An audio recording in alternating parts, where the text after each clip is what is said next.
Good afternoon for all the people in India, and good morning to the people who are in the US. And we are extremely excited and overjoyed to have put this webinar together in collaboration with American Academy of Pediatrics and Indian Academy of Pediatrics. So I am representing the Global Health Committee as the chair of the Global Health Committee of American Academy of Pediatrics, um, about section of cardiology and cardiac surgery. I'm Devyani Chowdhury, a congenital cardiologist, and we are really honored to have a very esteemed group of panelists, especially Dr. Neelam Mohan, who represents Indian Academy of Pediatrics as the incoming chair.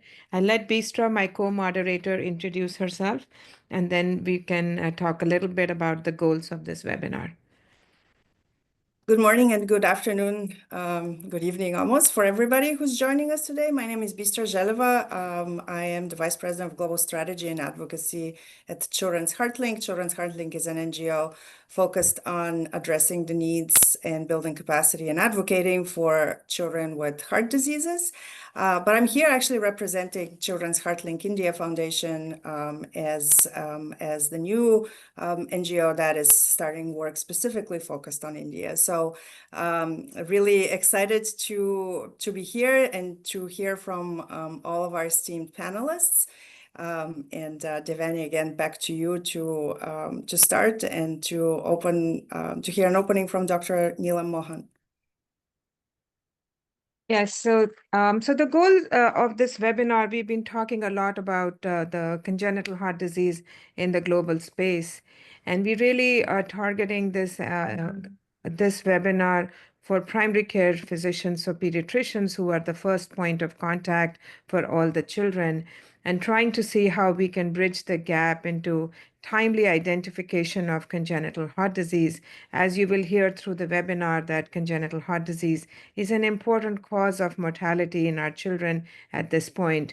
So we are really targeting the primary care physicians. We really would look for engagement after this webinar and look for solutions to some of the gaps in care and how one can improve a timely detection right from newborn to infancy and to a child.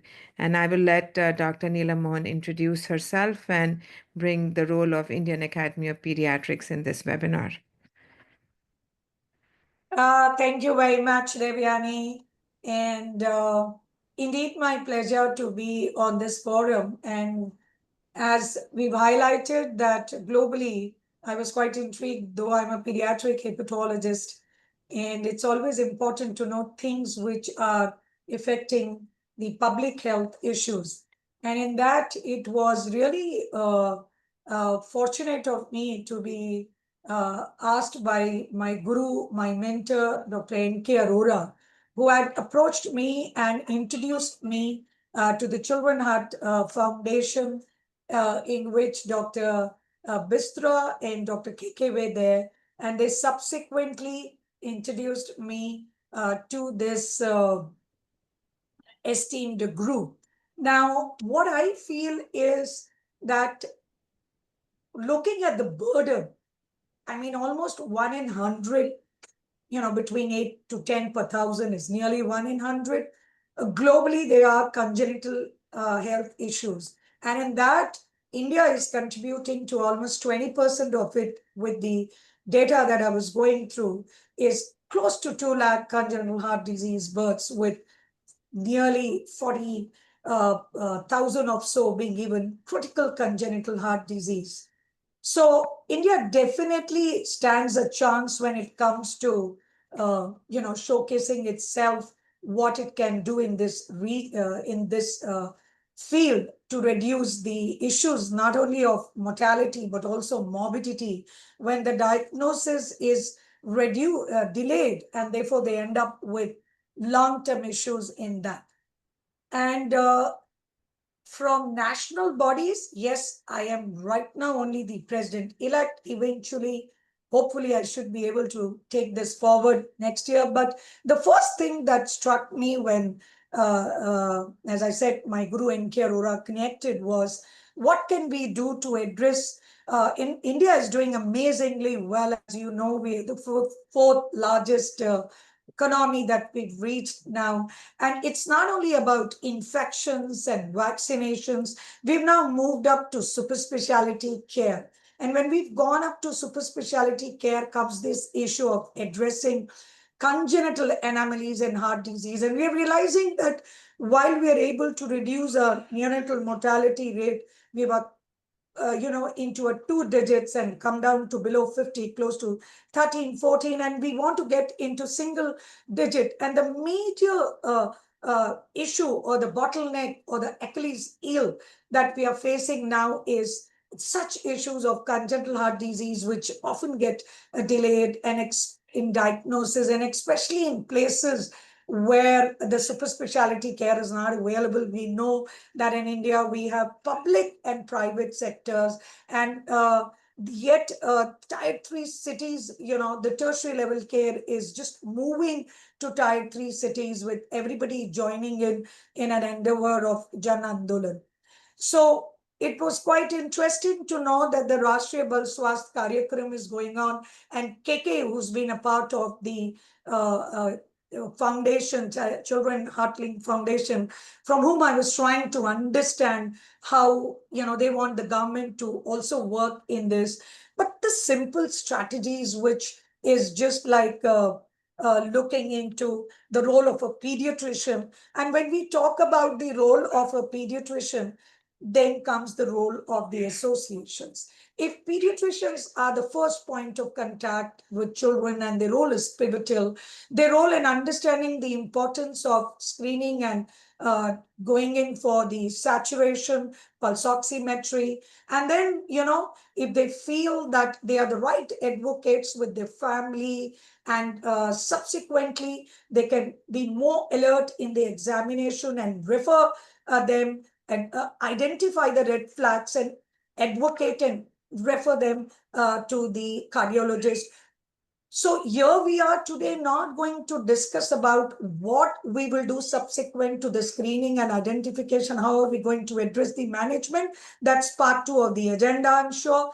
Part 1 of the agenda, with me being involved, I thought it is always important to go through a state-wise project, because nationally to do such things as a society gets more difficult. So I really pay my tribute and salute to 2 of the states, Dr. Ajay Atul Heda from Rajasthan, who really jumped up when I spoke to him and about this, and also Dr. Pawan Mehta from Haryana. I would really like to compliment them along with their EBs and the secretary Kuldeep, Dr. Sethi, Dr. Garg, and Dr. Gupta, Naveen Gupta, and Dr. Suresh Jain. I really am, along with Raj Mehta.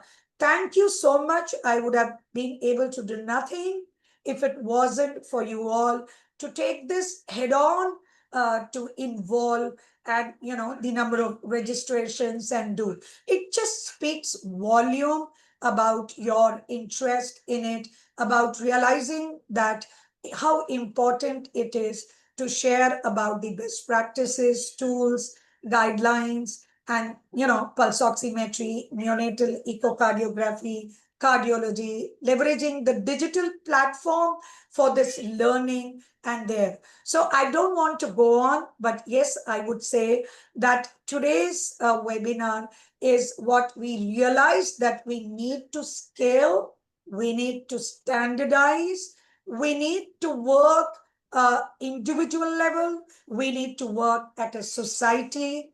Yes, Indian Academy of Pediatrics has almost 50,000 people as pediatricians motivated to take this across.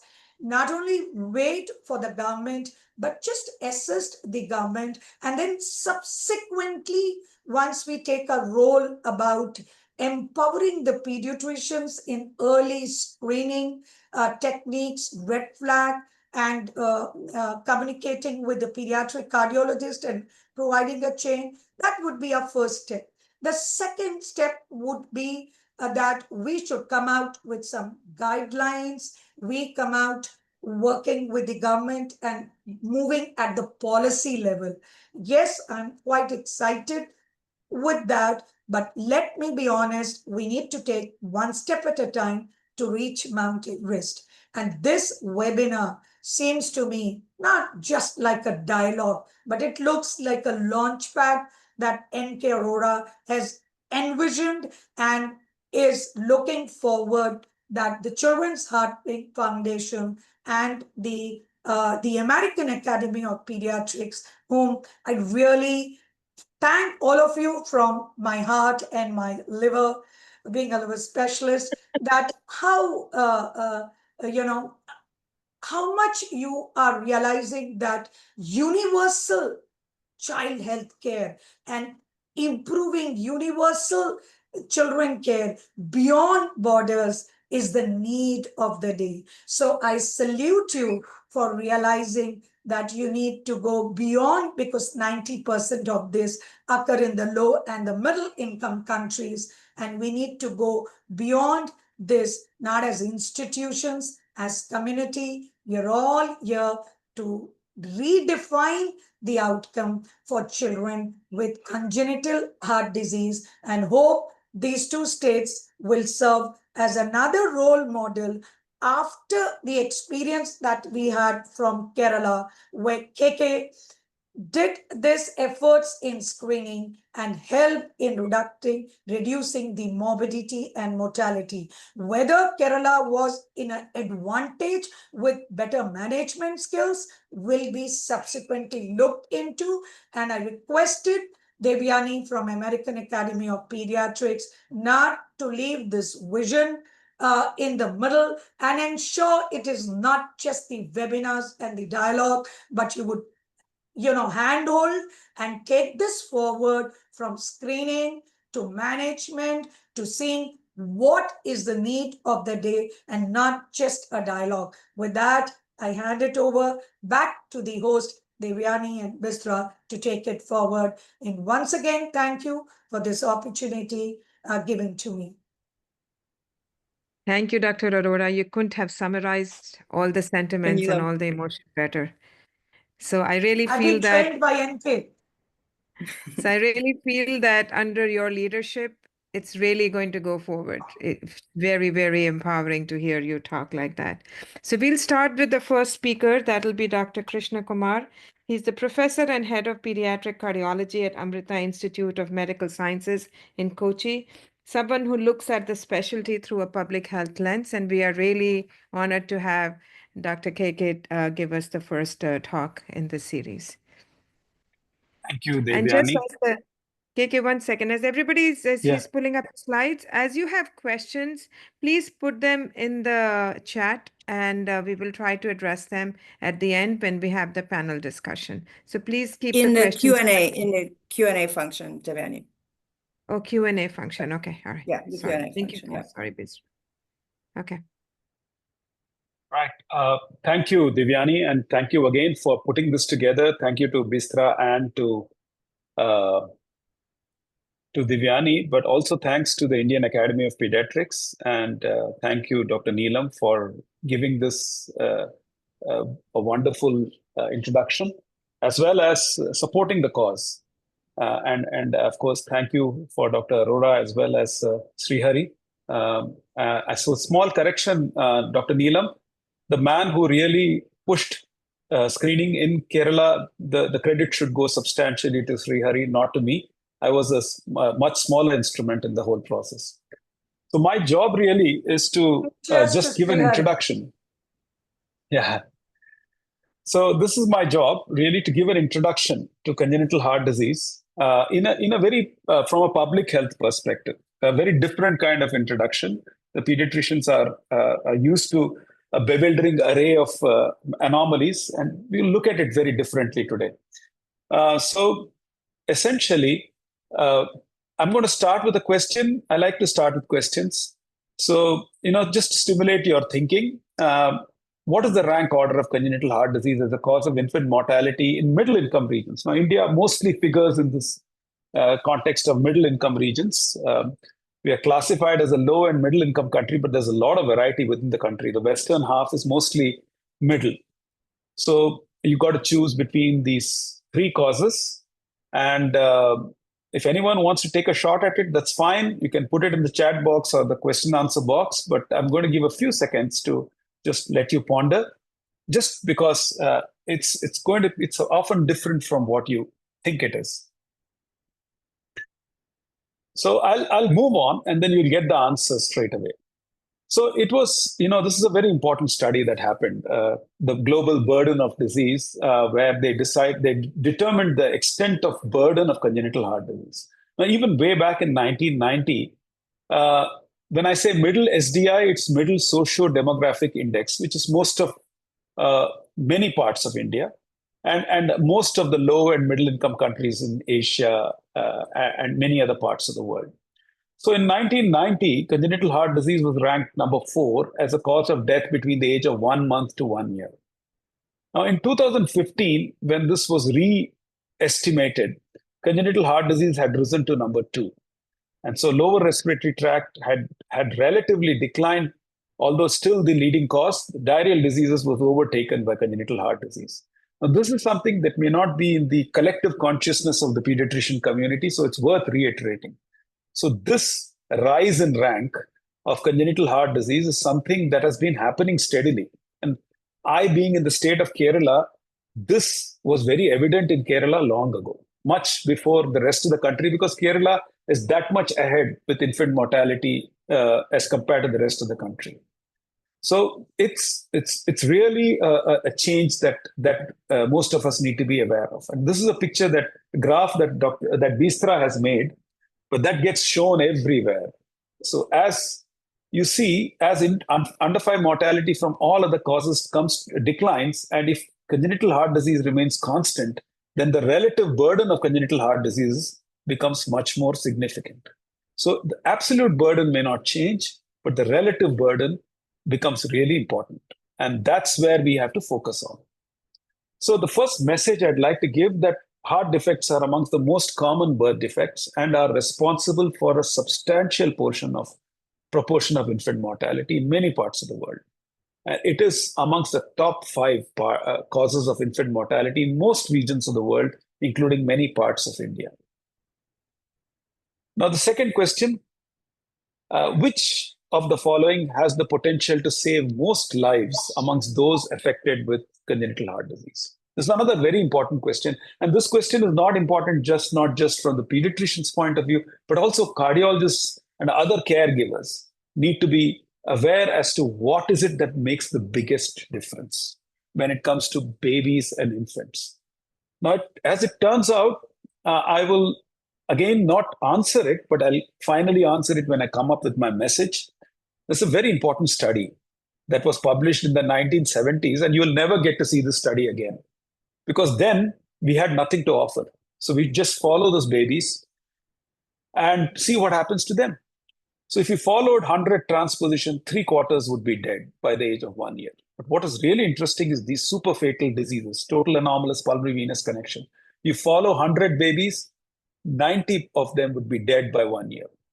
Pulmonary atresia, same story. Duct-dependent circulation, single ventricle variants. So this is an incredibly high attrition that you are not aware of, because we all have the survival bias. We only remember the babies that come alive to us. We don't visit their graves. So we don't know what happens unless you actually follow them up through these natural history studies. And this really tells you a very important fact. And so if you look at CHD survival versus individual lesions, you have a very interesting pattern that emerges. So these are the simple lesions that allow you to survive into adulthood. And most of the older cardiologists will get to see them: bicuspid aortic valve, ASDs, coarctation, Epstein's anomaly, milder forms of many congenital heart diseases. Some large shunts they can survive, but most of them do not. And very large shunts tend to have high attrition early.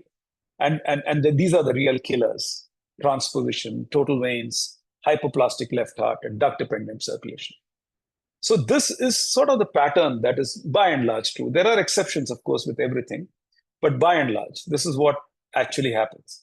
If you were not to look at mortality and you're just looking at uh, the other bad outcome, which is becoming inoperable because of pulmonary vascular disease, like Eisenmengerization, as we call it.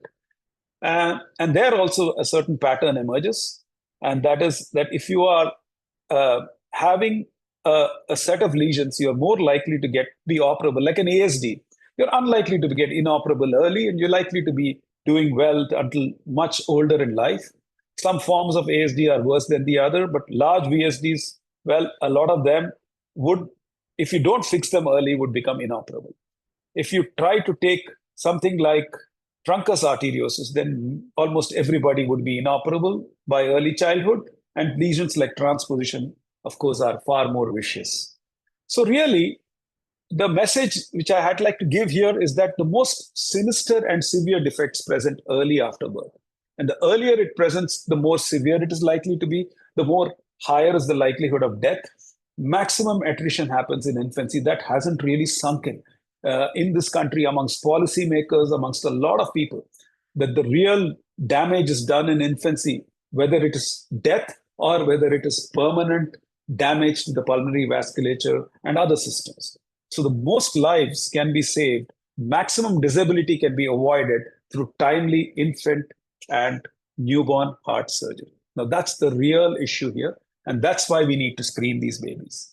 So this is not to bewilder you or just show you, but this is like the variety of congenital heart disease. There are infinite varieties, and you don't need to worry about them.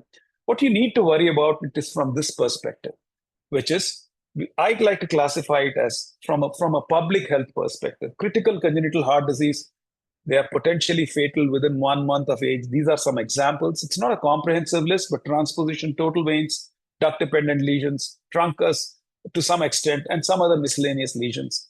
If you don't do something very early, you're going to lose this baby for sure. If not in the first month, but pretty soon after that. These are severe lesions, like large shunts, large VSDs, severe forms of tetralogy, many single ventricles, severe outflow obstructions. All of these severe diseases are also almost equally bad. You need to fix them early, otherwise they are either dead or disabled beyond the age of 2 years. Then there are these other lesions that if you do a school health screening at 5 years of age and you have a statewide school health program, you'll pick up all this. ASDs, small shunts, pink tetralogies. They are of course to be fixed, but they are not disabling, unlike what you've seen in the other two categories. Now, this is a very important study. When Hridayam was launched, we also in parallel did a registry of newborns with heart disease in the state of Kerala. And we classified it in similar lines, critical, severe, and mild to moderate. And we decided to look at critical a little more critically. And this is what we found, and this is very important. This is with pulse oximeter mandated in the state, universal pulse oximeter mandated in the state. Don't worry about the numbers, but we are looking at bad diseases, duct-dependent systemic circulation, pulmonary circulation, transposition, total veins. And here, what's very interesting is the median age at diagnosis is 1001. So we have picked them up super early. And how have we picked them up? 100% through pulse oximetry in duct-dependent systemic circulation, 99% through pulse oximetry, 93%. So all 90 to 100% have been picked up through screening, not before the babies fell apart. Now, that is incredibly significant. And I was witness to taking care of these babies. I mean, we've been taking care of them ever since the Hridayam program started. And the number of babies that get salvaged and the way they can get salvaged if they present early is very, very heartwarming. So this study is really important because it illustrates the value of screening. So newborn screening through pulse oximetry, what gets picked up? Critical congenital heart disease. And they are big killers and they kill in large numbers. Other forms of cyanotic heart disease, which are severe.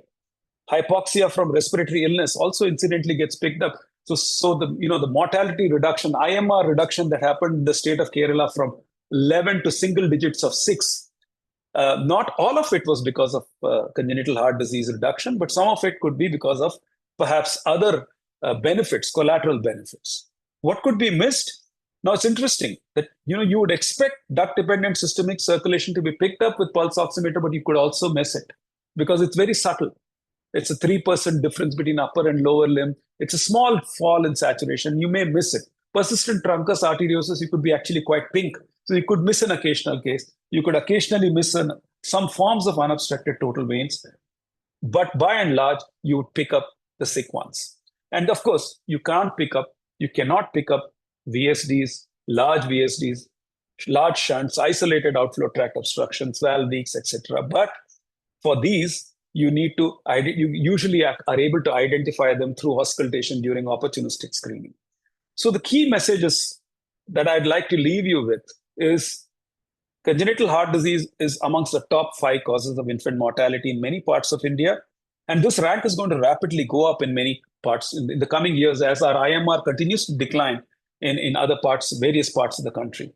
And the timely infant and newborn heart surgery makes the biggest difference. So we need to facilitate that, but that can best be facilitated if babies come in good shape. And that can happen through newborn screening because it picks up most sinister forms of congenital heart disease early. Shunt lesions can also be picked up through opportunistic screening during immunization visits. So if we bring this awareness of newborn heart disease, I think we will take along with it all forms of congenital heart disease. Thank you. Thank you very much, KK. That was a brilliant introduction to congenital heart disease and setting the stage as for timely diagnosis, as we call it. Whenever we can diagnose them, it's really important as a newborn or as an older child. Next, we would like to call upon Dr. Gerard Martin. He's a professor of pediatrics at the George Washington University School of Medicine and the C. Richard Baeda Distinguished Professor of Cardiology at Children's National Hospital in Washington, D.C. Dr. Martin has played an integral role in the development of screening for critical congenital heart disease in the US. So we are really excited that he's agreed to be a part of this discussion. Dr. Martin, please go ahead.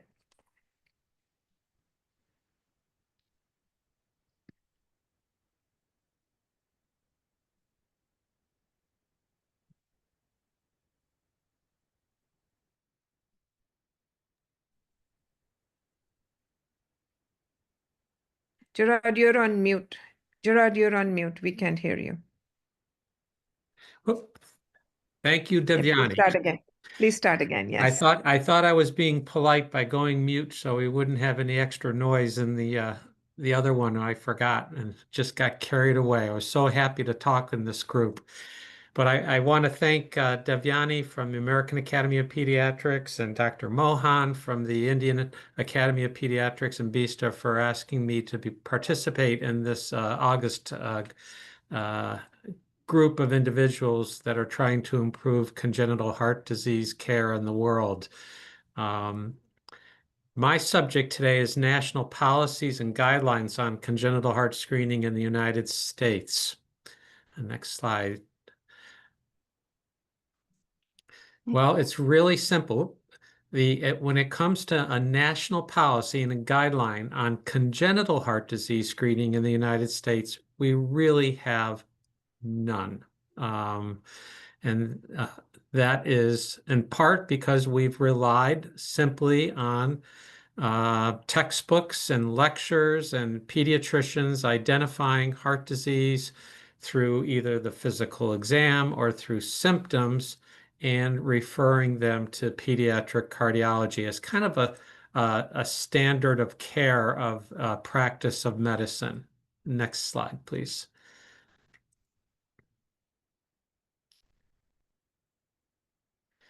But recommendations for congenital heart disease screening do exist, and they exist really for the genetic causes of congenital heart disease. In other words, there are several syndromes known to have a much more frequent penetrance of congenital heart disease, the trisomies, the monosomies, Turner syndrome, Williams syndrome, Holt-Oram, DeGeorge, Alagille, Marfan, where we know heart disease is going to be more prevalent in this group, and there are recommendations for those children to all be referred to pediatric cardiologists. And there are a growing number of non-syndromic gene disorders that are being referred. And also, there are recommendations for family history of congenital heart disease, where if you have one child with aortic valve stenosis, you would want to screen other family members for that. Or the other big risk factor is the atrial septal defects, which can run through families. Next slide, please.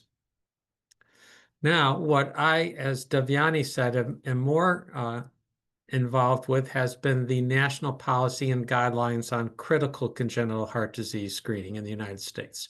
And all of this began after a 2009 scientific statement from the American Academy of Pediatrics and the American Heart Association. And in that, whoops, you got me speaking faster there, Bistra. Next, please. This 2009 scientific statement came out and identified that critical heart defects, and some of those were identified by KK, are not detected in infants, and that the failure to detect those was associated with significant morbidity and occasional mortality. And the AHA and the American Academy of Pediatrics came up with the idea that pulse oximetry may detect critical congenital heart disease, but they recommended more population-based studies. And it was kind of remarkable at the time that this statement, I think it took about 3 years for them to put this statement together. About a month before this statement was published, the key article came out in Sweden with Anne Granelli's work in a population-based group in Göteborg, where she definitively showed that pulse oximetry does make a difference in saving lives. Next slide, please.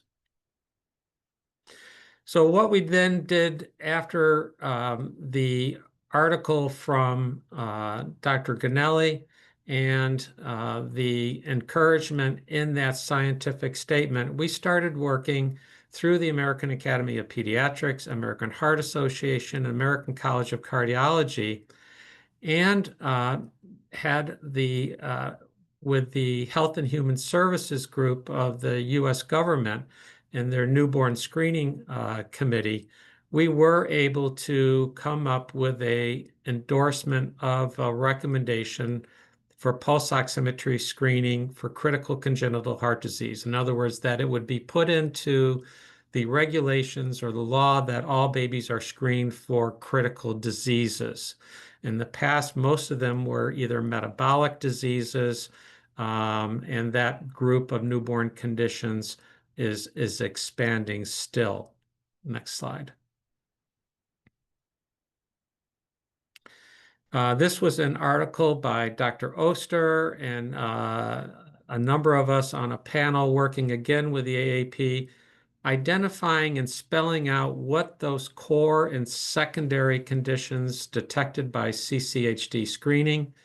There had been a lot of concern about false positives with pulse oximetry screening, and some of this was laid to rest by work by Andy Ure in England, in which he showed that pulse oximetry does pick up these core conditions, but more importantly, for each of the core conditions, there are important secondary conditions, the hemoglobinopathies, hypothermia, infection, including sepsis, lung diseases, non-critical congenital heart defects, persistent pulmonary hypertension, and other hypoxic conditions that can be identified, and those babies' lives saved, which added even more value to the CCHD screening. Next slide, please. So let's go back to the beginning here. Identification of critical congenital heart disease. For years, we all taught newborn physical exam and neonatal symptoms. Look for a blue baby. And what did we have with this? We had only about 50% of babies being identified in a timely manner. In other words, 50% of babies left the hospital just like KK was showing in his population. So what happens since CCHD screening with pulse oximetry, with the addition of expanding fetal ultrasound technology, the newborn exam, neonatal symptoms, and pulse oximetry screening, we believe that upwards to 99% of babies in the US are being detected in a timely manner before they have symptoms, before they die suddenly at home unexpectedly. Next slide. A very important paper that did come out was published by Abuk and colleagues. Matt Oster at CDC was the senior author on this JAMA article. And what they did is they looked at declines in rates of death due to critical congenital heart disease in states in the United States that had legislation or regulation for screening versus states that did not have regulation or legislation. And what they showed was a 33% drop in death rate in the states that had mandates or legislation for early newborn screening for critical congenital heart disease. And the amazing thing, kind of unexpectedly, a 21% decrease in mortality for other less critical congenital heart defects. Next slide, please. So that's the 33% drop in critical and 20% in the simple. So let's go back to, I think, our premise from KK, which is there are a lot of conditions that are the simple and maybe even moderate conditions. And the question is, when are they diagnosed? This was a Danish study that was published in 2021, and they looked at their time trends over 39 years. And this was looking at ventricular septal defect, atrial septal defect, patent ductus, and pulmonary valve stenosis. Next slide, please. And here's what they showed. The top graph is the incidence of congenital heart disease and those conditions, the more simple conditions, the shunts and pulmonary stenosis. And you look at what was starting to happen in the 1980s. Right around 1985, 87, you see an upward trend in the incidence of congenital heart disease. And that time point coincided with the availability of echocardiography.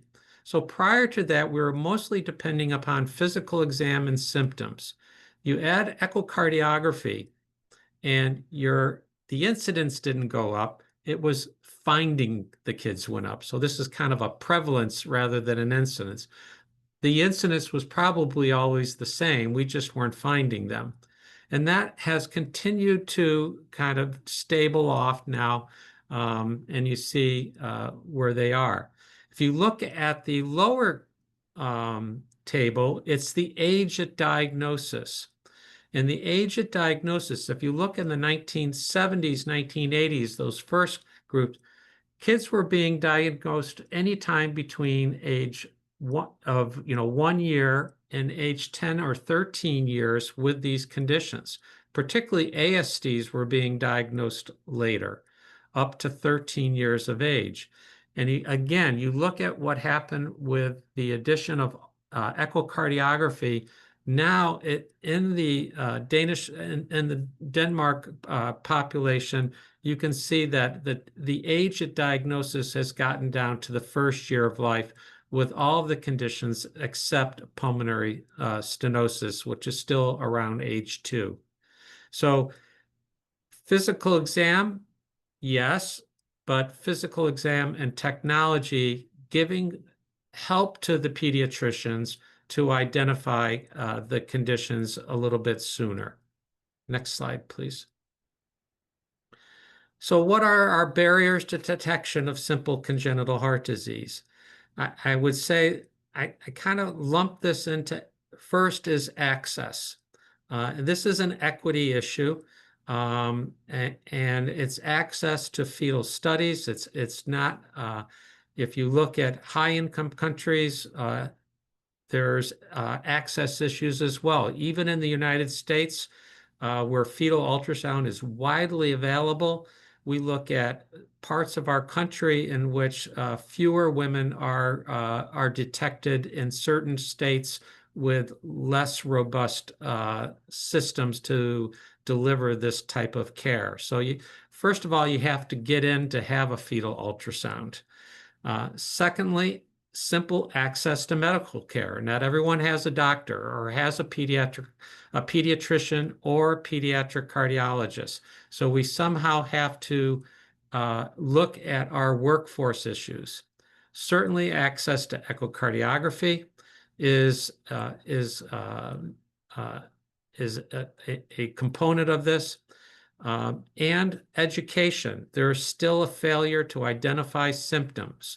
What we've started to do is to create videos and teaching materials actually for the mothers, so that in addition to telling them about we're screening your child for critical congenital heart disease, we have videos in the newborn hospitals across the United States talking to them about symptoms that they might see in their child after they leave the hospital that they would want to talk to their pediatrician about. Simple rapid breathing, not taking enough formula, not gaining weight, and the failure to identify an abnormal exam. So working with the pediatricians to, again, try to improve those skills. So I think with technology, access to care, better education, both of families and pediatricians, we can eliminate some of these barriers to detection of simple congenital heart disease. Thank you, Gerard. That was really a great summary of the policy, indicating we actually need to do a lot of work in this area. Next, it's my honor to invite Dr. Narendra Arora to this symposium and to this webinar, and I'm really honored that he's here. He really doesn't need a very wide introduction, but just to highlight some of the work. He's the executive director of INCLIN, which is the International Clinical Epidemiological Network. He was formerly a professor of pediatrics at All India Institute of Medical Sciences in New Delhi. And he was integral part of developing the RBSK program, the Rashtra Bal Seva Karyakram, which led to the early detection of congenital defects in India in the children. He was on the technical expert group. He's also a member of the WHO STAGE. The STAGE is the Strategic and Technical Advisory Group for Maternal, Child, and Adolescent Health and Nutrition. So it's a true honor to have Dr. Arora and have his support for this project. Dr. Arora, please, he'll discuss the policies that are there in India and where we are with that. Thank you. Thank you very much. I am honored to be part of this process. And I will share some of the things. Where is this program at the moment?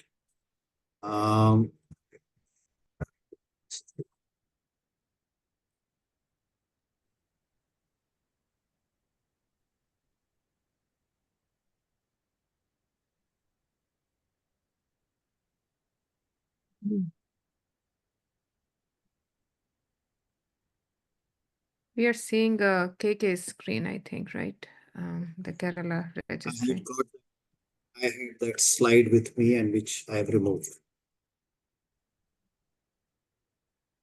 Okay. Yeah. Dr. Arora, can you go to the slide presentation? Oh, yeah, perfect. Thank you. Thank you. Thank you very much. Thank you. Thanks a So lot. I will try to share with you what is the current status of various policies and status of the program.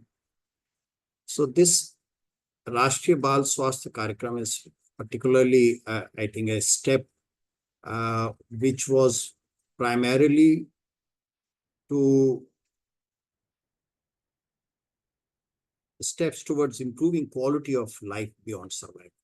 all these 70 years, we have been talking about mortality, reducing mortality. And now we are talking about not only reducing mortality and morbidity, but also improve the quality of life. So this full philosophy of RBSK uh, kind of works towards that. And it screens children from birth to 18 years for defects, deficiencies, diseases, and developmental delays.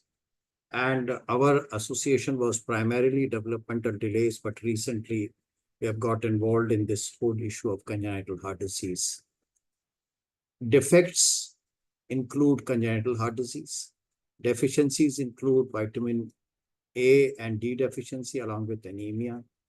Common diseases like skin, ear infection, and developmental delays. There are 9 developmental delays, which includes autism, ADHD, intellectual deficiency, epilepsy, and neuromotor impairments, and the others. This is the current status as of most recent data available. As part of this program, the mobile health teams are formed. Overall in the country, there are 11,000 plus or 12,000 mobile teams.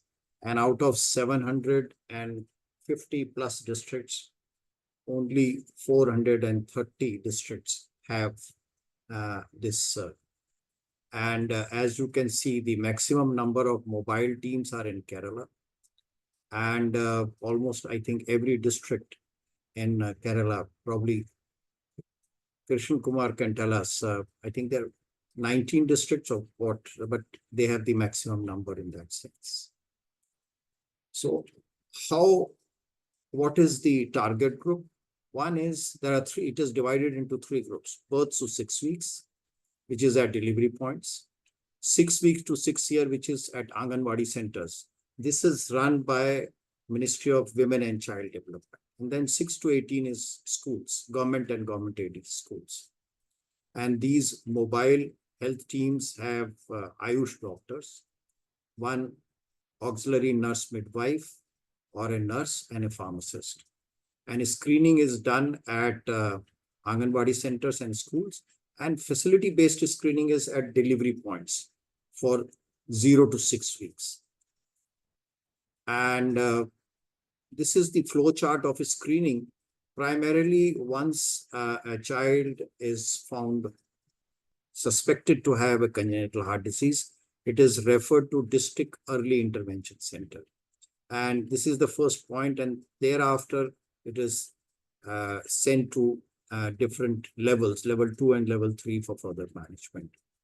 In addition, the district early intervention DEICs also visit all newborns delivered at district hospital, including those admitted in SNCUs, and screen them irrespective of their sickness, and this includes congenital heart disease. So that is the broad framework of this program. So I think KK has been involved in this study, which shows the sensitivity of pulse oximeter. While in Kerala, we saw that almost 99% pickup was there, sensitivity was very high. But at other places, sensitivity is much lower, 60 to 70%. And there are issues of availability of the pulse oximeter, as well as the technique to identify, to interpret the data. And this is a model, again, done by KK, which shows that out of about congenital heart disease, only 30% of them are picked up in this country. Every year we have 2.6 crore heart births, and we find there is a huge number of false negatives. Out of 2 lakhs, only 80,000 are likely to be picked up in the way currently things are going on. Now, this is some of the data, most recent. Between last 10 years, between 2014 and 24, 160 crore children have been screened for the benefit of some of our US friends. This is 1,600 million children have been screened, out of which 120 million children were identified with selected health conditions. This includes all the 4 Ds, and but only about half of them were provided secondary or tertiary care. Now, coming to congenital heart disease, data is not very clearly available. But in Uttar Pradesh, in this 5 years, about 10,000 patients were referred to DIC, and out of that, 23% had heart defects. On the other hand, in Odisha, which is another eastern state, in 5 years, there were 2.5 million children with defects, but only 4.5% had congenital heart disease. So there is wide variability in the way the program is going on in different parts. Right after the program was launched, this is a publication. In fact, Arun Singh is the one who conceptualized this whole program. And so in a very ideal manner, the way the program should run, during that time, demonstration period, 40% of all congenital birth defects were congenital heart disease. So very clearly showing that this is the most important component and needs focus as well as how to move forward this policy initiative. There are some small cross-sectional studies. I picked up one of them, and which shows that in Gujarat, Ahmedabad, out of 169 children who were there in the hospital with congenital heart disease, half of them were diagnosed through RBSK. So RBSK is contributing to identifying these children, but a lot more needs to be done. And there are a lot of barriers in terms of detection of CHD. It means home deliveries, although over the time home deliveries have decreased. Awareness among caregivers about clinical congenital heart disease diagnosis, the way pulse oximeter is used, and limited expertise in echocardiography. And then this whole issue of referral to pediatric program, awareness about the program. I saw some of the questions where to refer these individuals, absence of pediatric health centers in the region, limited awareness in initial management, and then there are gender biases and socio-cultural factors. Transport system, which is very important, and treatment. There is a paucity of comprehensive pediatric health program for these newborns and infants. And in government hospital, there are long waiting lists, and cost of the treatment in private institution is huge. So I thought I will share what is available in terms of to take care of the cost. So Rashtriya Bal Swasthya Karyakram takes care of various Ds. But we have a Ayushman Bharat program for poor, and it provides financial assistance up to 5 lakhs. So the initial screening and identification cost is borne by RBSK, and then Ayushman Bharat can take care of the surgery and others. And in this paper, which was published recently, 2025, almost 2,000 procedures were done in children, and it included congenital heart disease. It includes pre-hospitalization, medication, laboratory investigation, boarding and lodging, and 15 days post-hospital. Then there is Janani's Sishu Suraksha Karyakram, which also provides care for the newborn, sick newborn, and Rashtriya Arogya Nidhi, which is also provides treatment up to 2 crores for individuals who are suffering from heart, kidney, liver, and cancer. So these are 4 government programs which are there to provide support.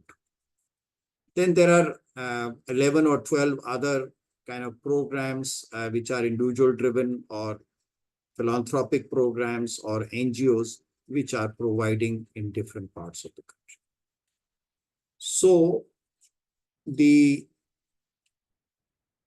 in conclusion, I would say that there is a model burden of around 2 lakh congenital heart disease.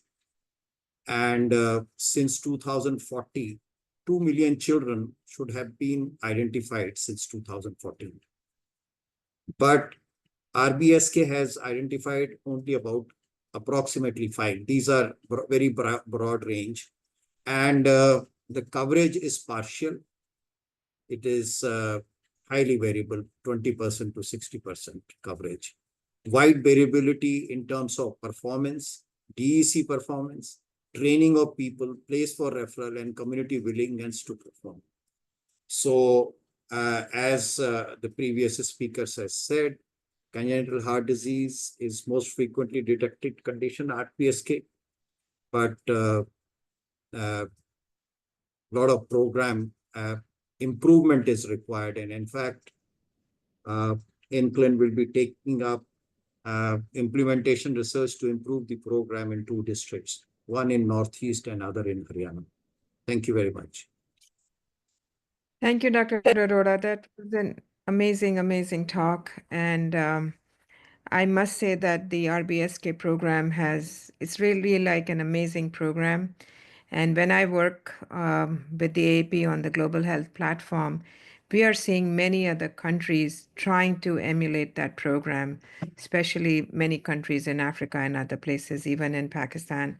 So people are really trying to emulate, and it is a great beginning. And I remember Dr. Arun Singh working on this. I would like to now hand over to Bistra, who's going to introduce our next speaker, and we'll move forward. Thank you very much. Thanks a lot. Thank you. I agree, Devani. RBSK has been a game changer for so many things, including congenital heart disease. So our next speaker, actually very appropriately, is Dr. Srihari Nair, who is a medical officer with the Department of Health at the government of Kerala. He was actually the lead person to implement the Hridayam for Little Hearts program in Kerala, which really focused on congenital heart disease screening, not just screening, but diagnosis and implementing a care pathway and a referral pathway for congenital heart disease. And so I think he can show us an example of how RBSK was actually implemented in one of the states in India. And it's a great program to be learning from. And after that, we will open a panel with several other speakers that we have here, and we'll introduce them as well. Dr. Srihari, the floor is yours. You can share your slides. Thank you, Bistra.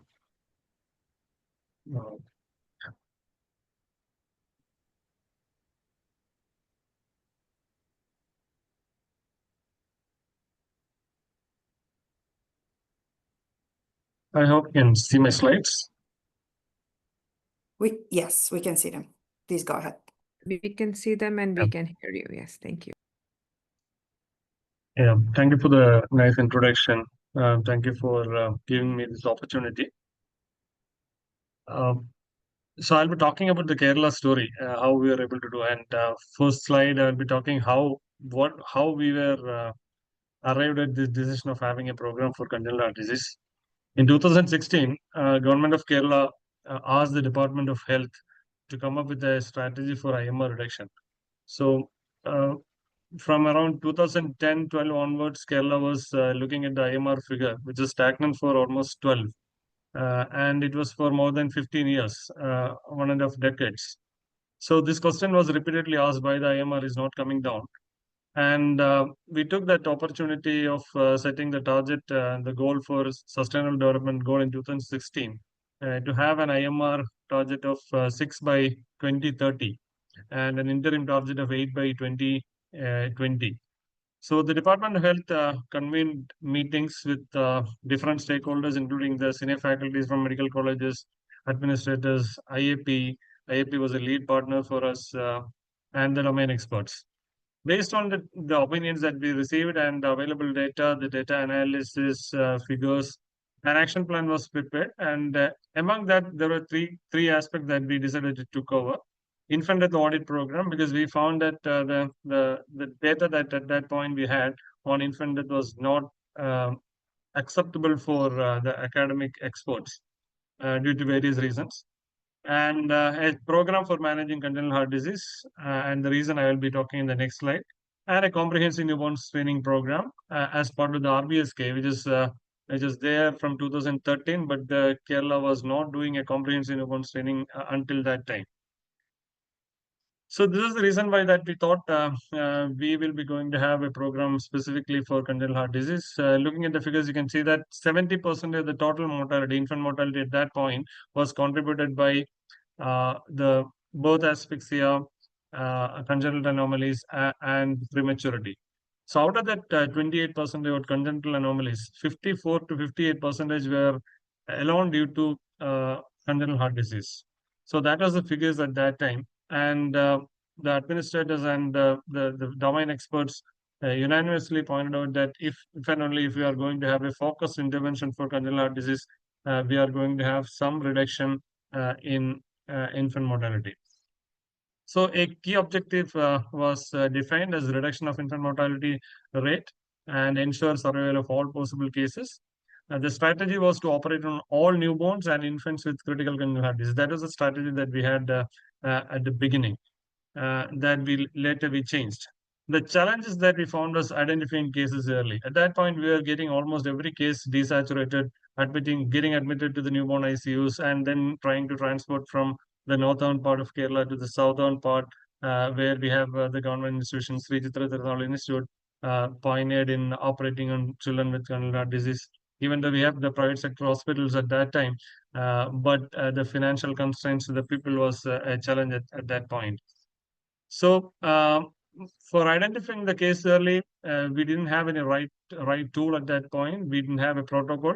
We were not sure where to do the screening, who will be doing the screening, and who will train the screeners. All these were the problems that we identified. And we decided to have a screening program, which we decided to have a CVS focused physical examination combined with pulse oximetry. As one of the speakers pointed out, that the challenges in pulse oximetry all were pointed out during the various discussions that we had. So along with that, we decided to go for a fetal heart screening and prenatal counseling, which, as Dr. Martin was pointing out, even in US it is a challenge. But we decided to have such a thing also in Kerala in 2018.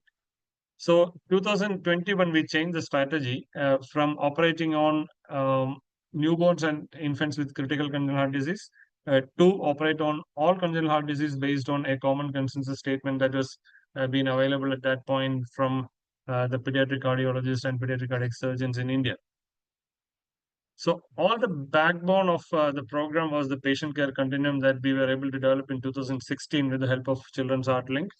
The state government partnered with Heart Link in developing this.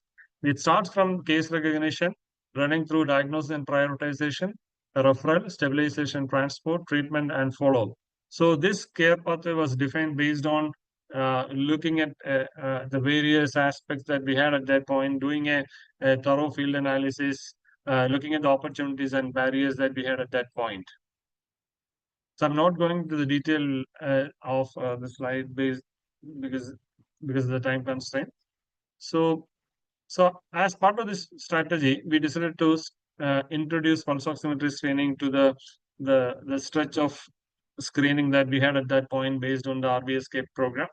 The visible birth defect screening was one of the key aspect of the RBSK, which is introduced in 2013. Doing the screen, looking for the visible birth defects in the first 24 hours. We decided to go for a pulse oximetry in the second 24 hours, that is starting from 24 hours to 48 hours, along with the cardiovascular system specific, the CVS focused the physical examination. And in the 48 hours, we were doing OA screening, and then the metabolic screening from the blood source was also being carried out. So this is the flow chart that we use. The PO screening and the CVS focused physical examination is done for every newborn born in all the delivery points.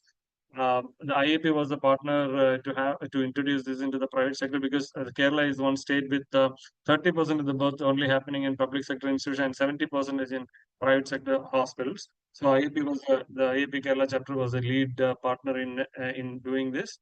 The screen positive cases were sent to the pediatrician or neonatologist for confirmation of the findings, that is screening findings, and referral for an echo.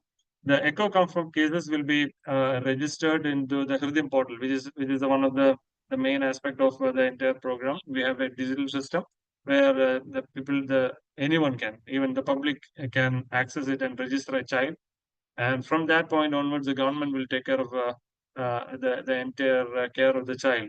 So once the case is registered in the portal, the non-CCST cases and the CCST cases will be prioritized. That is one of the arbitrary classification that we developed for prioritizing cases, considering the slot constraints. The surgical slots were not that adequate enough to operate every child identified on the same day. So, until we made sure that all these cases, until the surgery is done, were followed up in the community. And all the screen negative cases were subject to further screening using the serious focused PE tool that we developed through all the immunization sessions at 6 weeks, 10 weeks, 14 weeks.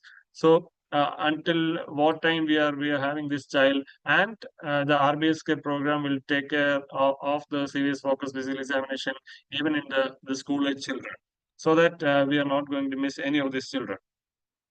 So from the figures, the numbers that you can see, and the paper that Dr. Krishna Kumar was finding out, we were able to attain almost, I must say, 80 to 90% of the children registered in the first 1 year of birth itself.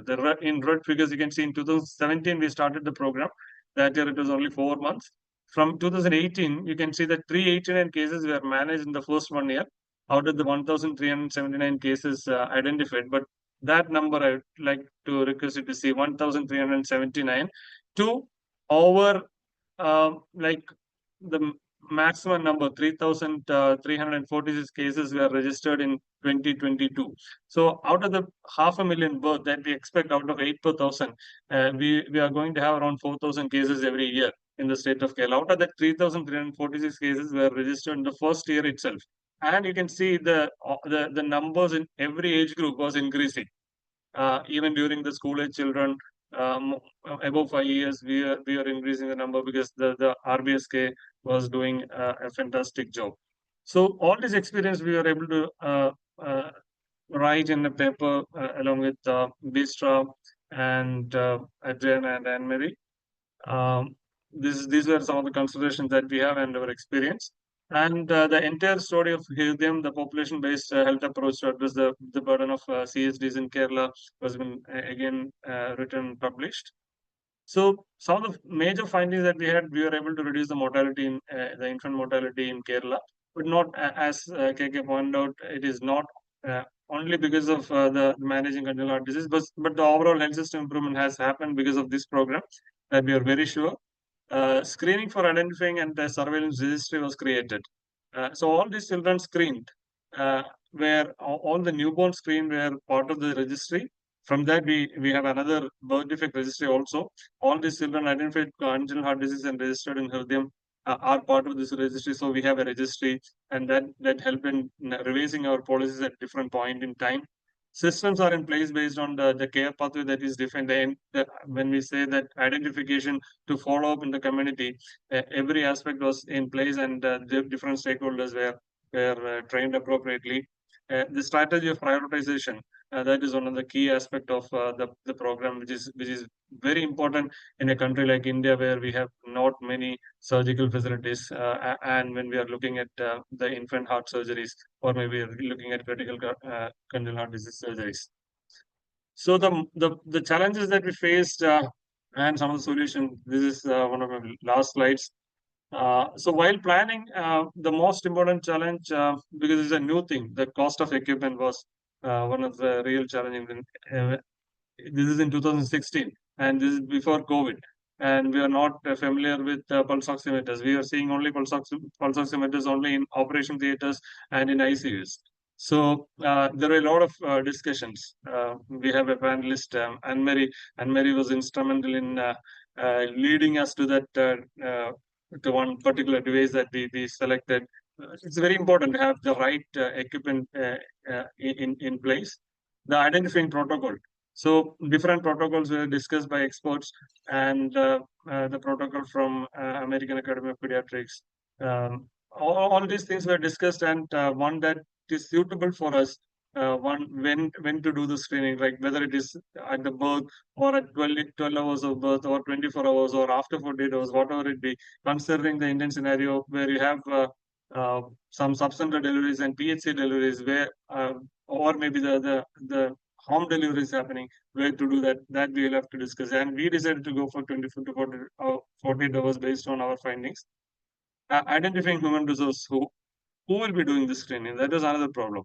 The delivery nurse, the delivery room nurses or the delivery point nurses, so that we had to finalize and we had to train them specifically for doing it. And Children's Heart and Newborn Foundation were helping us in developing the training module and training people.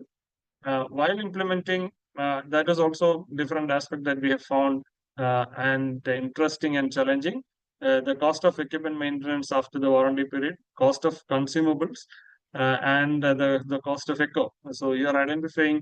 At the beginning, we had almost 3 to 4% of failure of pulse oximeters, like pulse oximetry done cases where or the failing at the rate of 3/100.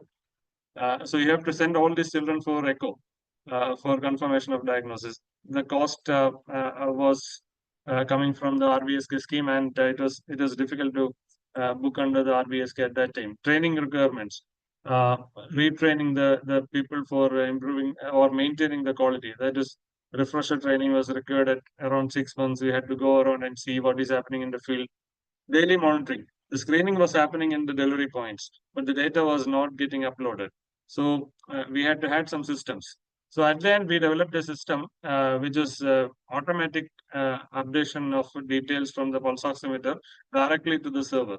So that happened only in 2021. So till that time, because every day we had a dashboard, and the district level officials were calling the institution back and asking them to upload if they are not uploading by around 4 p.m. So daily reporting and follow-up of cases. Once failed, the case needs to be sent for echo. So we need to have a pediatric cardiologist who can do the echo. And we identified that it is a real challenge, and we trained some of the pediatricians and neonatologists, provided echo machines in all the special newborn care unit, and we ensured that at least one pediatric echo machine or maybe with neonatal probe was available in all the districts. So those sort of things we are able to do. So this is the way that we developed the program, especially looking at the point of screening. Thank you. Thank you so much, Dr. Srihari. This was a great example of how this was implemented. So I think now we want to open it up for the panel. And let me make sure we change the view that everyone can see everyone. We have several panelists. Devyani, if you would like to introduce the rest of our panelists that don't have presentations but are equally important. So, as Dr. Neelam Mohan had suggested, that we have started the program with 2 states, and we have the 2 leaders from the 2 states, Dr. Atul Heda from Rajasthan and Dr. Pavan Mehta from Haryana. Both of them are present, and I will hand it over to Dr. Neelam Arora for a discussion. And then I also want to introduce Anna Marie Sorensen, who is an integral part of newborn screening all over the globe, and she's the person who has been providing people with pulse oximeters and have been doing a lot of work globally. And she's a person who has helped implement the program in many states, and all over the world. So she's an integral part. She's also worked in India. So Anna Marie is going to be a part of our panel too. And the rest of the speakers we have introduced. So I think we can start with Dr. Neelam Mohan and ask her how after this discussion she feels we can engage Haryana and Rajasthan in this, and maybe the team from Haryana and Rajasthan can comment as to how can you form another Kerala or Hridayam type of a program, and where you are with your current screening for congenital heart disease.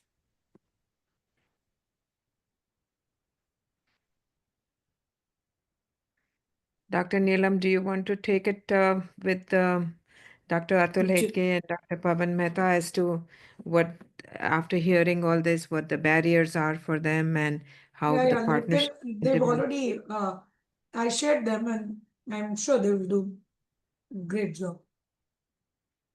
Okay, do you guys? The panelists, whatever the question, they'll answer. Atulji, you want to start? Atul, we were able to see you, and we may have lost him. Pavanji? Maybe Dr. Mehta will Yes, start first. Yes. You can start first. Atul, you disappeared. What is happening? Your that thing is not very strong. You want to unmute yourself? Yeah, So ma'am. she's asking a question to you. What are the barriers?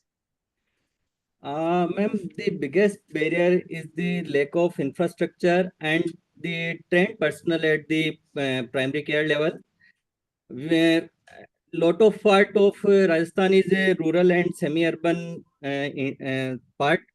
So many facilities like pulse oximetries and echocardiography, ma'am.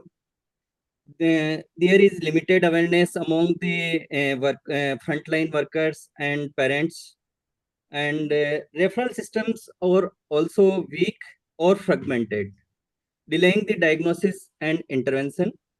And cost and logistical challenges of confirming the diagnosis via the echocardiography are the major deterrents.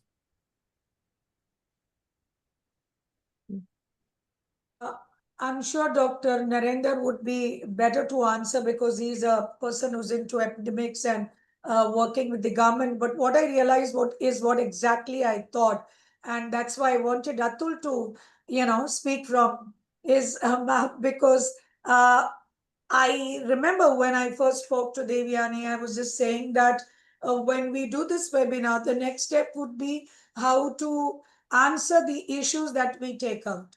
So first step he thinks is that there is, in some places, he thinks that there is lack of oximetry. So we need to address that. And Dr. N.K. Arora, with your wisdom, what do you have to say? I mean, I can understand awareness and I can work on the awareness. I can understand that availability of pediatric cardiologist and all. So we can work on awareness and referral system probably. But how do we answer pulse oximetry and echo? Isn't that surprising? Because I think we were supposed to have all that. So, Atul, do you have someone from the district level or periphery who has conveyed this to you? Yeah, ma'am. I also belongs to some remote area, and there is even personnel from our health facilities doesn't know about pulse oximetry even till date after the COVID era. And most of the patients are coming even in stage of failure to thrive. And when we came to know that they are cyanosis and their saturation is very low, around 80%, and they didn't know, parents even didn't know that their children is having some CSD. And then we advise them about that.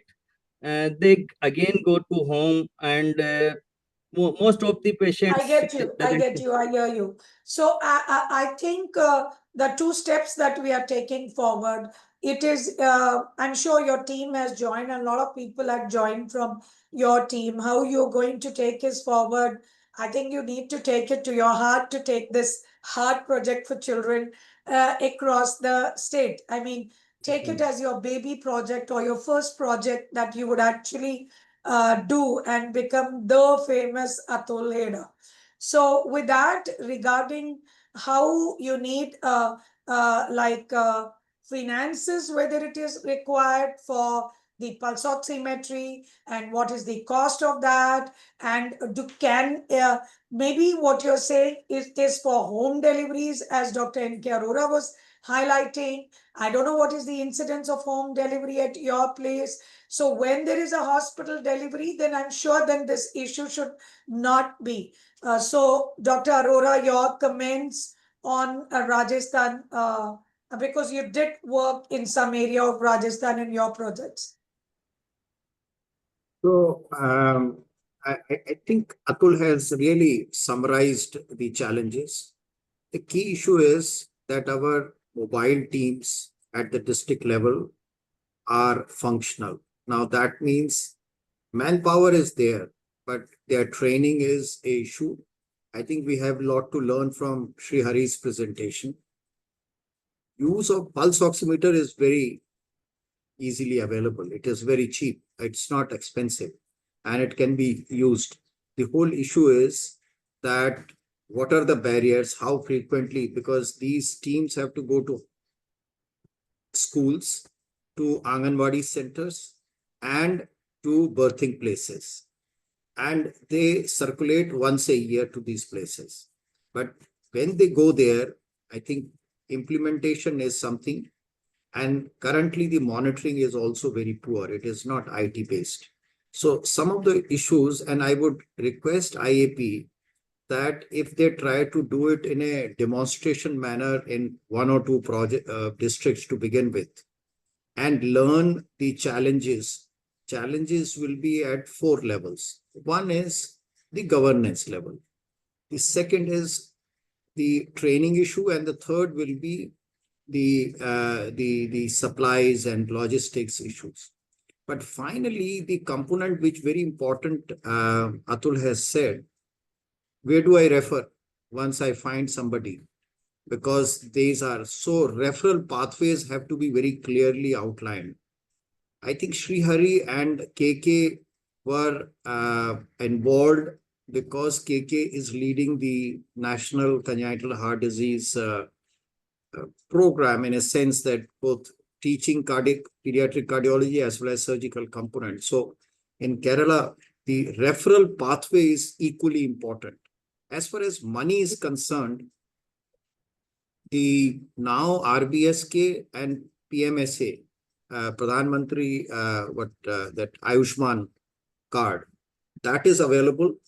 I saw our friend from Haryana, Pawan, saying that, or Ashwini was saying that there are not many people have the card. I think we can facilitate getting the card. Making Ayushman card is not a great idea, a great difficulty.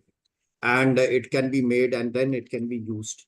The whole question is, now the key issue is identifying or suspecting, screening and suspecting the case, and then identifying a referral pathway at each district where to send these individuals. And it should be such that it does not cause too much inconvenience to the parents. As we said, gender biases, there are socioeconomic. If it is too much of hassle, they may say, let the child die. And this may look a very crude kind of a thing, but that is the truth of life. So I think these are some of the steps, at least to begin with. We'll be working in the fields and maybe we can come back and share our experience more specifically.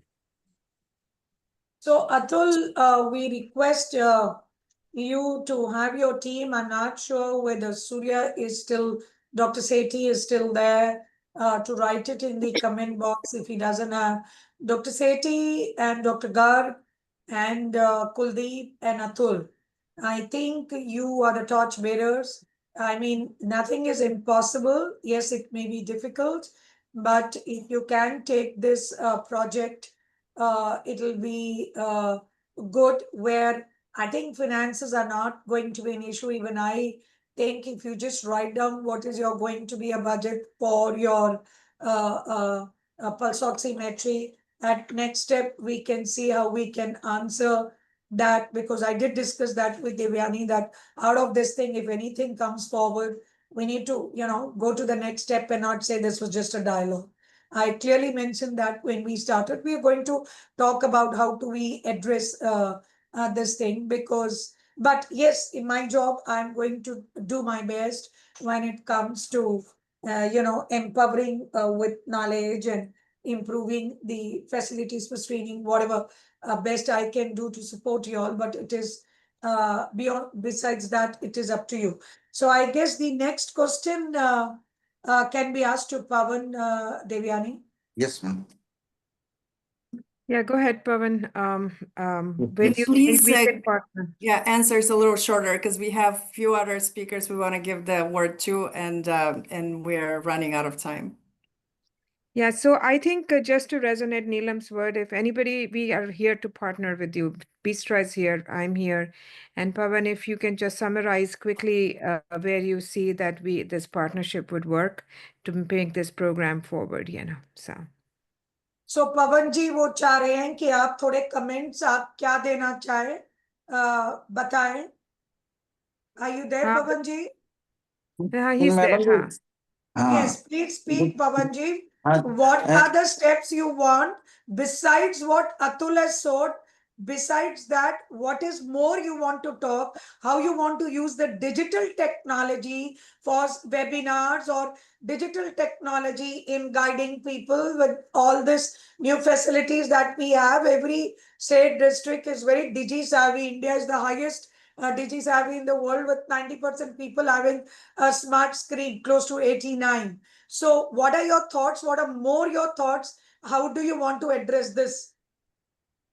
Madam, the integration of the Indian Academy of Pediatrics and the other national program like RBSK, now at present, and the private pediatrician and first order find out immediately the first 24 hour we go for a pulse oximetry, and then we select this.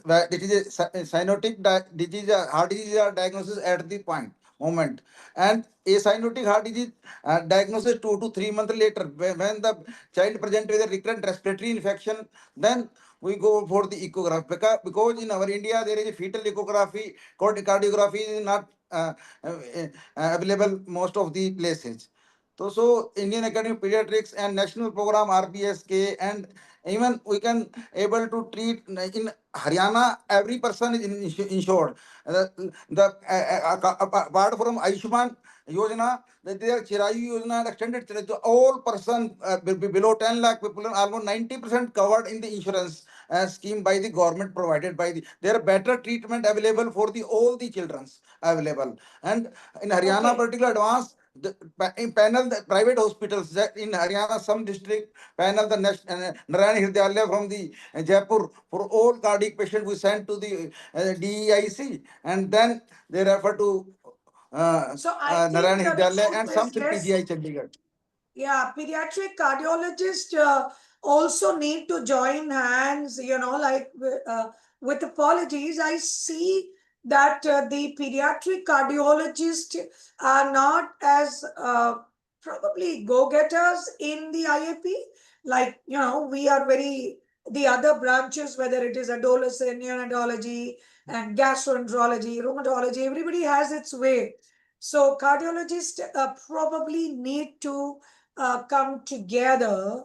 I think that could be one good step where they realize what the issues are. And I think personally, the Indian branch, which is the of the what's that cardiac health link, children heart link. Children Heart in KK and the group, we should have a list of all the cardiologists, and you need to first get them together, because when I started talking about hepatology, I mean, it was so difficult, but today at least 60 of my students are across the country who are doing a lot of work in hepatology. So it's the mindset which is more than is needed. So I feel personally that the cardiac group needs to come together. I'm here with open hands, embracing you all to come out with a module which Naveen has beautifully written in the group that there could be a TOT for it for screening. Now, to run TOTs, you know that we need funds, and I'm not sure. So instead of TOTs, we can go for webinars, which could be more cost effective because physical meeting may be less, and I'm not sure how much of funds we, Kalyani and the team will be able to organize, because she said that is the second part they look into it. Right now it is, but yes, we don't want it to be only dialogue. So we want the cardiologist, and I think I had the name Sushil Sethi giving me the name of one of the cardiologists who's been doing a good work, Madhu Chaudhary. So he was mentioning Madhu Chaudhary, who tried to reach a lot of OPDs to detect early step, but then it is big batter allowed to work only at 2 centers. No, Madhu, I mean, all of us, even I had to travel 48 weeks in a year initially when I wanted to talk about it. So there are hurdles, there are struggles, but then if you want to do, there's always a path. As you've seen, you have seniors like Krishna Kumar, who's going to be there, Dr. Arora, who's, still at this time dedicating all his time to see how he can empower. And responsibility for me will be in multiple directions. So I won't be able to just take the responsibility and say, wow, I'm going to do it. It's going to be a lie. I can only say that you pediatric cardiologists need to do more webinars. The webinars platform in India, I can arrange, because I have some system, some people who can help me, and I can coordinate with Devyani and those people to see how we arrange with those webinars. But later on, the grassroots people, whether it is Atul, Eda or Pavan, take up one project like this project and take it forward. That's all I can say from my side. Thank you. you. Thanks a Thank you, lot, Dr. Neelam. Neelam. Thank Because you. Thank This you. it's not possible that I expect the experts who've given talk, they can come forward. If we can request them, they can come share their modules, and I can request Sri Hari that you can be also very instrumental in sharing your module with Atul and with Pavan. You can take the numbers, Sri, I'll share that, and then you three coordinate, you make a group, you can put Devyani and Bisra and K and me, but you three just try to share, then get some pediatric cardiologist or anybody who raises the hand in it. Suresh Jain is saying that there is a waiting list for surgeries. For that, NK can help you. He's going to give you the Ayushman card for Thank the you. surgeries. Yeah. And in Haryana, I can talk to Dr. Trehan because I work in Medanta, and Dr. Trehan is providing working for the cardiac surgery. So once you write a project, I can't just go to him and talk verbally. You all have to write a project which NK Arora can screen because he's more into it. And then you give me, and then I go to the Dr. Trehan and say, this is a project which Haryana is doing. And you people are connected to the Haryana government and Rajasthan government. Try to go to the district health service people, and then, I did a lot when it came to swab transplant. I went to Nirman Bhavan, I went to ABO. So many things I had to do when I was just trying to be first at that time. So being first is Yeah. difficult, but at the end, the beauty, the glamour, this thing, the satisfaction you have that yes, you've done it, is a different feeling, that endorphin you'll get. Thank you, Dr. Neelam. I think we can set up a working group from this and we can take that Yes, forward. so we are almost end, and I would Yeah, just we are at like the end of time, but we have one thank more slide. on I behalf want them. of IAP Rajasthan and IAP Haryana, and I would thank Dr. N.K. Arora for setting the ball and introducing me to Bisra and Devyani. I would thank Krishna and Sri Hari for their time and consistency in this. But let's, as we say, it's you all who can take forward. I can just be, a fulcrum to connect the two ends. Thank you. Thank you. We had a few more people that we wanted to say a few words at the Yes, end. you please Dr. go ahead Neelam, of with that, course. Yes, Bistra. yeah. And I know that we're over our time, but I still think that if our attendees can give us a few more minutes of their time to continue the conversation. The one thing that we really wanted to ask is, because I know this is very focused on India because we have such a big contingent of speakers from India, but we do have people who have been involved actually in implementing screening projects, and that is specifically Anne-Marie Saarinen, who has founded the Newborn Foundation and leads a lot of actually initiatives around maternal and child health. And I wanted specifically to ask you this question, Anne-Marie, is so we're talking about these states are thinking about starting their programs. We have some government policy frameworks. What makes of newborn screening and screening programs sustainable in your experience? You've worked in many countries around the world and helped start pilots. How did these pilots become more sustainable in the end? If you can share just a few moments of your experience. Yeah, thanks, Bistra. And I won't take much time because I feel like so much of what I would normally cover has been covered by all the other speakers, which was amazing to hear and learn the progress from so many friends and colleagues here in India. So kudos to everyone for the continued good work that's being done. I honestly would have to lean into as much of what Srihari was saying as anything. If you don't have the champions on the ground and the commitment to ensure that your data is strong, many of these programs will fail with all the best intentions.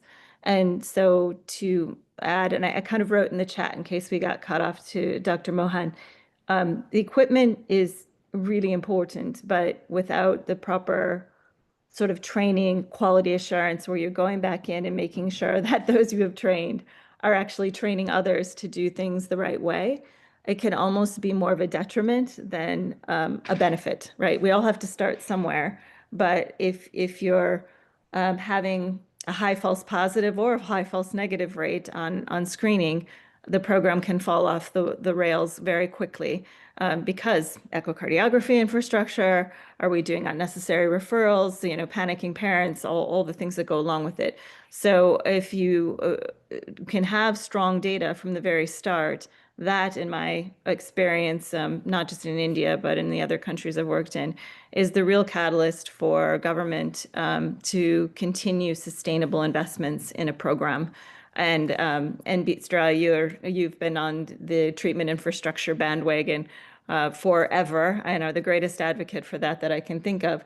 But thinking creatively about how to make sure the referral pathways and the treatment infrastructure is there, because screening without treatment is just screening. So I think what Dr. Seema Kapoor is doing in Delhi right now and trying to bring public sector and private sector care teams together in a way that can serve the needs of the patient, that can put a little bit less burden on the government, a little less burden on the NGOs, is very crafty, and I certainly hope it works. And as a fellow NGO, I think we're all here to help each other and support each other, because ultimately the work that's being done now has to result in sustainable policies to help these children. Thanks, Anne-Marie. I Thank think you. Gerard has his hand Thank up you, and would Anna. like to I make a can see comment. your message that Atul, you can copy that, take a pic. Anna Maria, she suggested that from the newborn, if there's anything assistant, she's there. Seema is a very good friend of mine, and I'm so proud that she's doing something. And I'm sure the under the leadership of Inkerora, IAPN, Yeah. NNF will come together to answer this. That's all I have to say. I took this project Thank just you. because of it. Yeah. Thank you, Thanks, Dr. Mohan. Gerard, go ahead, please. Yeah, I have a Dr. question. NK, are you there? Are you I- listening? I have a question for KK. You highlighted what I think is a very important issue, especially for the low income, but possibly also for middle income, because I heard one of the other speakers comment about wait list. I've often found that I go to some countries where they have maybe 12 cardiac ICU beds.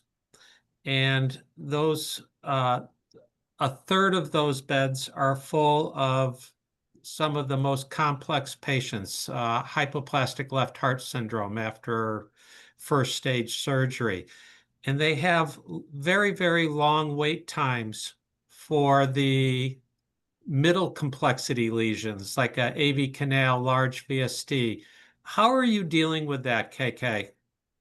It's a very good question. So I've written about it and I'll share the article in private. But what we've done is that with the Hridayam scheme, we don't do the super complex.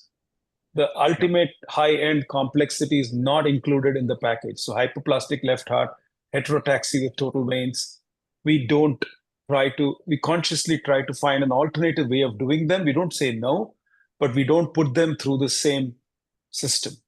And that frees up the system substantially of that kind of stress. So we have these high throughput cases like arterial switches, total vein repairs. These are children who leave the ICU within a week, and VSDs that couple of days in the ICU, and they're out of the ICU quickly.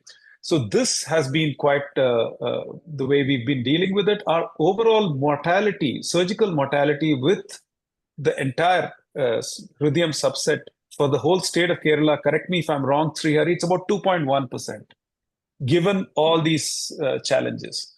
So we've been rather nimble about it. It needs tremendous kind of cooperation at multiple levels, but it works. It can be done if there's a collective determination. Yeah, I think what I've seen is that by the time some of these AV canals, they're a year, 15 months old and they're coming in, and then they have long length of stays because of their post-operative complications. So that log jam for things that should be able to get in and out of a cardiac ICU in a 2 to 3 day period is a big issue. And I applaud your efforts at it. And I wish we could get that message out more. Yeah, I have a point. Like, not only for these sort of cases, all the neonatal cases, what we have found is that the overall cost has substantially reduced with identifying cases early, including the TGAs and TVPAs. Like the entire length of hospital stay has found decreased and the cost has decreased. Earlier, all the cases were getting desaturated and getting admitted into some of the newborn ICUs. The stay was there, and the transportation was challenging, and overall the screening and identifying early has contributed in a positive way for us. Thanks for sharing that, Srihari. I think it's an underappreciated benefit of earlier finding these kids so you can plan their care more effectively. It's not a matter of necessarily when the surgery, if it's straight away. And I just wanted to add, I may or may not be the only panelist here that has a child with critical congenital heart disease, but I will tell you, when you save one of these children and give them a life to grow and thrive, we all of us as parents become the greatest advocates for the other families and are there to pick up and support wherever you can. So don't also underestimate the power of advocacy among families that are impacted. Absolutely. I think you are a great example of how you put, something you went through personally into helping to make a change in the US and in many states in the US. So that's a wonderful point. Thank you, Anna Marie. Devani, I think we should close it off, right? Because we have Yes. gone over quite a few minutes, our original time. But I think Yeah, go ahead. it was, I think, a very robust and energetic webinar, and we loved all the thoughts after that. And I think we should have some kind of a follow-up in a smaller group as to the next steps. And we wait to hear from the team in India how Children's Heartlink and the American Academy of Pediatrics can support going forward in this project, Thank Thank you. you, everyone, for your participation. Thank you Thank so you, much everybody. to the Indian Academy of Pediatrics, Dr. Mohan, and Dr. Hera and Dr. Mehta. We hear you, and we hope we can find ways to collaborate in the future. And this was a great example of how many different people can come together and what is the role of pediatricians. And I think we heard loud and clear that it's a very important role in finding all children with CHD. So thank you to all of our speakers. Thank you. Thank you. Thank you. Thanks. Bye-bye. Ma'am.